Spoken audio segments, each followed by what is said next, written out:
In a remote Asian land, women marry several men. Imagine walking up a mountain. You pass fields of barley, see big hairy yaks eating grass, and feel the stones under your feet. Finally, you arrive in a small hidden valley between Tibet and Nepal. This is the home of the Nyinba people, an ethnic group who practice Buddhism. Many years ago, an American anthropologist called Nancy Levine traveled here. She wanted to learn about the nyinba and discovered something very surprising. The women in this culture marry more than one husband at the same time. This special type of marriage is called polyandry. Among the nyinba, one woman usually marries a group of brothers from another family. She becomes the wife of the oldest brother, the second brother, and even the youngest. If the mother of the brothers later gives birth to another son, that baby will also grow up to be her husband one day. Some women even help raise their future husbands when they are children.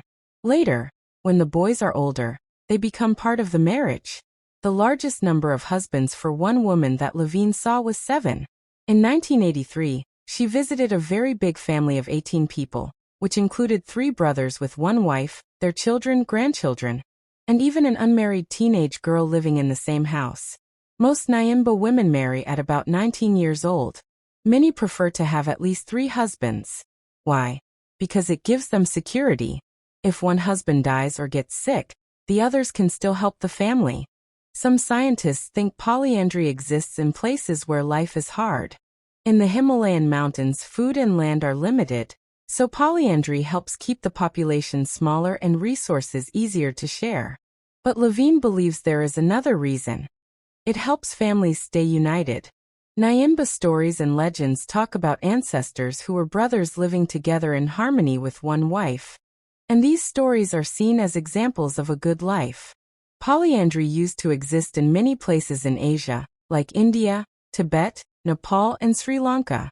But with new laws and Western influence, the practice started to disappear. Today, only a few groups still practice it, including the nyinba. Levine also compared polyandry with other marriage systems. In Nigeria, for example, some women are married to several men, but they live with only one at a time.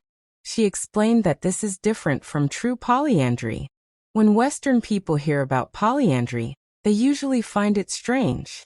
Many men feel uncomfortable because they don't like the idea of sharing their wife. Some women also find it difficult to imagine having sexual relationships with several men at the same time.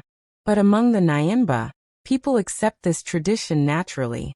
They don't feel jealous like many Western people might.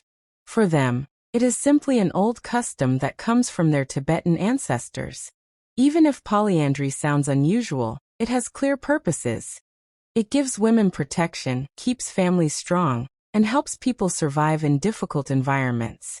As Nancy Levine shows in her studies, the nyinba culture reminds us that marriage and family can look very different around the world.